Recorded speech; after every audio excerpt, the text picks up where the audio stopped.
얼마 전 나는 오래된 고서점에서 아르바이트를 시작했다. 이 고서점은 한적한 골목 끝에 위치해 있었고 주인은 나이가 지긋하신 할아버지였다. 할아버지는 항상 무뚝뚝했지만 때때로 따뜻한 차 한 잔을 건네며 이야기 보따리를 풀어놓았다. 그중 가장 기억에 남는 이야기는 서점에 얽힌 이상한 소문에 대한 것이었다. 서점은 벌써 100년이 넘었으며 그동안 셀 수 없이 많은 주인이 바뀌었지만 모두 오래 머무르지 못했다는 것이다. 이유는 서점에 살고 있는 어떤 것 때문이라고 했다. 나는 처음엔 그저 흥미로운 옛날 이야기 정도로 여겼지만 일을 하면서 이상한 경험을 하기 시작했다. 첫 번째 이상한 일은 책장에서 시작됐다. 서점의 벽을 가득 채운 오래된 책들은 두꺼운 먼지에 덮여 있었고 많은 손님들이 찾는 책도 없었다. 그러던 어느 날 책꽂이를 정리하다가 장미의 어둠이라는 제목의 낡은 책을 발견했는데 그 책은 리스트에 없는 책이었다. 할아버지에게 물었지만 그는 그 책에 대해서 아는 게 없다고 했다. 그런데 이상한 건 그 책을 발견한 이후로 매일 밤 꿈속에서 그림자가 보이기 시작했다. 그림자는 처음엔 단순한 그림자일 뿐이었다. 불빛이 비치는 창가에 서 있는 내 모습이 거울처럼 비추었던 것이다. 그러나 시간이 지날수록 그림자는 점점 이상해졌다. 으스스한 기운을 내뿜으며 마치 나를 빤히 쳐다보는 것 같았다. 꿈속에서 나는 도망치려고 했지만 그림자는 항상 나보다 한 발 더 빨랐다. 깨어나면 땀이 흥건히 젖어 있었고 그런 꿈이 반복될수록 나는 점점 잠에 드는 것이 두려워졌다. 그런데 이상한 일이 계속되면서 그림자는 나의 일상 속으로도 침투하기 시작했다. 서점의 구석에 서서히 나타나기 시작한 것이다. 처음엔 그저 착각이라고 생각했다. 어두운 곳에 물체가 만드는 그림자일 뿐이라고 스스로를 안심시켰다. 그러나 시간이 지나면서 그 의심은 확신으로 바뀌었다. 나는 그 그림자가 점점 더 뚜렷하게 그리고 자주 나타난다는 것을 느꼈다. 그러던 어느 날 밤 할아버지가 이상한 말을 했다.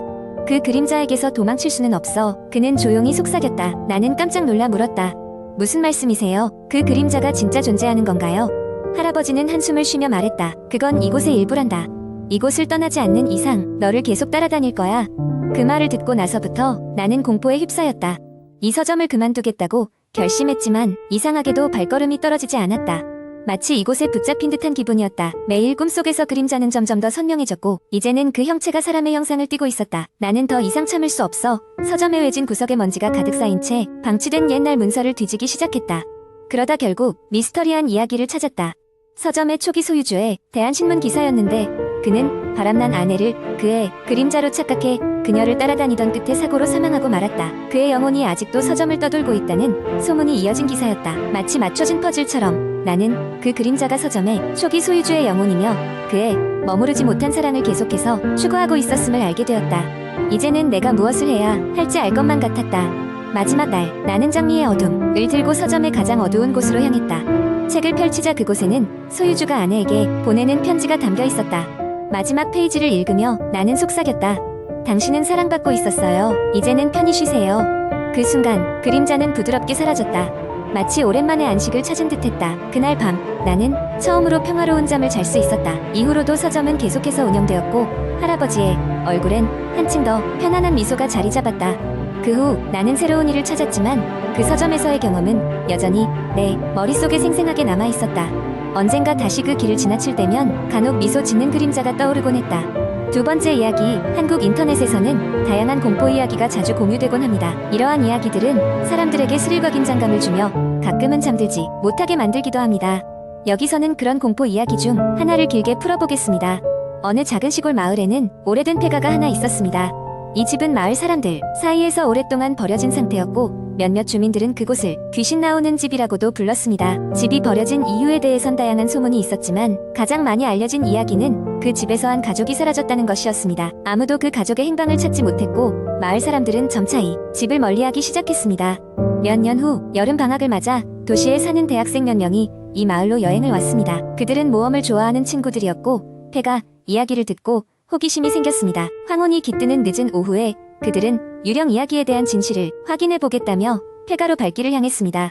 문을 열고 들어서자마자 그들은 먼지 쌓인 가구와 낡은 벽지를 발견했습니다. 집은 긴 세월 동안 관리되지 않았기에 모든 것이 낡아 있었고 창문 사이로 스며드는 빛은 희미했습니다. 각 방을 돌며 사진을 찍기도 하고 누군가는 직접 앱을 녹음하기 위해 휴대폰을 꺼내기도 했습니다. 같이 온 친구 중 한 명인 민수는 부엌에서 오래된 앨범을 발견했습니다. 쓸쓸한 표정의 가족 사진들이 있었고 뒷면에는 날짜와 이름이 적혀 있었습니다. 그 가족이 바로 이 집에서 사라진 사람들이라는 것을 알아챈 순간 민수는 등 뒤에 누군가의 시선을 느꼈습니다. 그러나 뒤돌았을 때는 아무것도 없었습니다. 다른 방에 있던 친구들 역시 비슷한 체험을 하고 있었습니다. 누군가는 계단 위에서 발소리를 들었고 또 다른 친구는 벽에 걸린 거울에 낯선 그림자가 스치는 것을 보았습니다. 그들은 점차 불안에 휩싸였습니다. 놀란 친구 중 하나는 이런데 계속 있는 건 위험해. 나가자고 제안했습니다. 그들이 서둘러 집을 벗어나려 할 때 거실의 문이 갑자기 쾅 닫혔습니다. 방 안에 전등이 깜박이더니 식은땀이 흐르게 만드는 차가운 공기가 온몸을 감쌌습니다. 한 친구는 용기를 내어 문을 잡아당기려 했지만 꿈쩍도 하지 않았습니다. 그 순간 어둠 속에서 낮고 흐느끼는 소리가 울려 퍼졌습니다. 그것은 바로 도움을 청하는 듯한 음성이었습니다. 누구도 다시 그 소리가 들리는 쪽을 향하려 하지 않았고 그저 한 곳에 모여 겁에 질린 채 바라볼 뿐이었습니다. 그때 민수는 벽에 붙은 파란 창문을 발견했고 그것이 유일한 탈출구임을 알아챘습니다. 그들이 창문을 부수고 나오자마자 집 뒤편에서 거센 바람이 불어오며 집 안의 모든 불빛이 꺼졌습니다. 그날 이후 그들은 한동안 사람들에게 그 집에 대해 얘기하지 않았습니다. 그러나 가끔씩 꿈속에서 그 집이 나타나기도 했고 그 꿈속에선 항상 같은 소리, 즉 도와줘 라는 외침이 울려 퍼졌습니다. 시간이 지나도 그 이야기를 완전히 잊을 수는 없었고 그 경험은 그들의 마음 한 구석에 오랫동안 남아 있었습니다. 그리고 몇 년 후 마을은 도시개발로 인해 큰 변화를 겪게 되었고 그 폐가 역시 철거될 예정이었습니다. 하지만 철거가 시작되기 전날 밤 마을 주민들은 불길한 소리를 들었습니다. 아무도 집 주변에는 가지 않았지만 집이 있는 쪽에서 흐느끼는 소리와 함께 희미한 불빛이 번져나왔다는 이야기가 돌았습니다. 결국 그 집은 철거되었고 그 자리에 새로운 건물이 들어섰지만 여전히 그 지역에서는 밤이 되면 이상한 소리가 들린다는 소문이 아리송하게 전해지고 있습니다. 그 집에서 시작된 이야기는 이제 마을 전설이 되어 사람들 사이에서 계속 회자되고 있습니다. 그리고 호기심 많은 젊은이들은 그 집터 주변을 지나가며 또 다른 미스터리가 생기지 않을까 조심스럽게 생각하곤 합니다. 이런 이야기들은 마치 끝나지 않은 책의 한 페이지처럼 계속해서 사람들 사이에서 살아 숨쉬며 새로운 이야기를 만들어냅니다. 세 번째 이야기, 어느 날 나는 인터넷 커뮤니티에서 무심코 공포 게시물을 읽게 되었다. 처음에는 호기심 때문이었다. 늘 그렇듯 현실에서 스트레스를 받던 차에 잠시 다른 생각을 하고 싶어 들어갔기 때문이다. 그날따라 유난히 인기 있던 게시물의 제목은 내가 겪은 가장 무서운 밤이었다. 수백 개의 댓글이 달려있었고 추천 수는 이미 몇 천을 넘어섰다. 별다른 기대 없이 클릭했는데 그 안의 글은 나를 점점 더 몰입하게 만들었다. 글쓴이는 평범한 회사원이었고 그에게는 반복되는 일상이 무엇보다 중요한 것이었다. 절대로 늦잠을 자서는 안 되는 직업 특성상 그는 늘 정해진 시간에 잠들고 정해진 시간에 일어나는 철저한 계획형 인간이었다. 그가 공포를 경험한 날도 그런 평범한 하루였다. 늦은 밤 일을 마치고 집에 돌아와 피곤함을 이기지 못하고 소파에 그대로 누워버렸다. 씻을 생각조차 하지 못한 채 눈을 붙이려는 순간 갑자기 휴대폰 알람이 울렸다. 알람의 내용은 다름 아닌 경고 메시지였다. 귀가가 늦어질 시 주변을 확인하십시오. 인근 지역에서 의문스러운 사건 발생. 매번 그런 메시지가 와도 대충 넘기곤 했던 그는 그날따라 이상하게 등골이 오싹해지는 느낌을 지울 수 없었다. 괜히 불안한 기분이 들어 그는 창문을 닫고 문 단속을 한 번 더 확인했다. 그러나 그의 지친 몸은 어느새 잠속으로 빠져들었고 꿈인지 현실인지 모를 상태에서 이상한 소리를 들었다. 희미하게 들려오는 발소리였다. 그것도 그의 집 안에서. 처음에는 혹시나 하고 넘어가려 했지만 소리는 점점 더 가까워졌다. 마치 누군가 그의 주변을 서성이는 듯한 느낌이 들었다.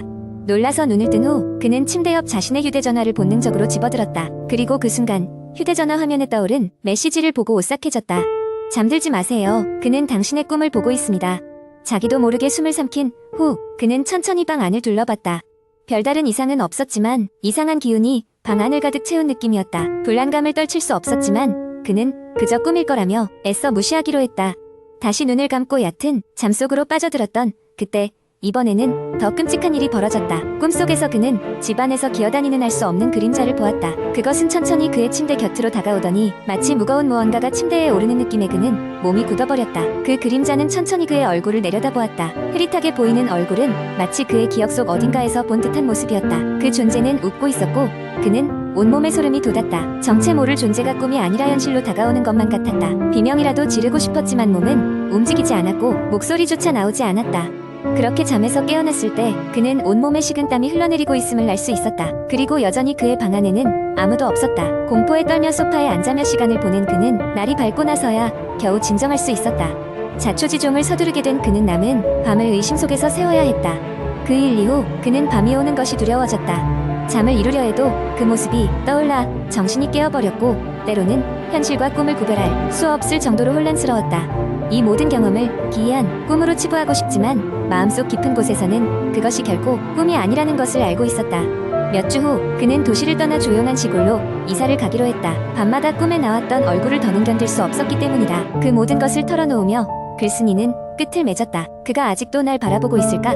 라는 의문을 남긴 채 이 이야기를 읽으며 나 역시 등골이 서늘해지는 것을 느꼈다. 글쓴이가 경험한 것이 단순한 꿈인지 아니면 정말 무언가가 그의 곁에 있었던 것인지 알 수 없었지만 그날 밤 나는 쉽게 잠을 이룰 수 없었다. 창문 밖의 그림자마저도 낯설게 느껴졌다.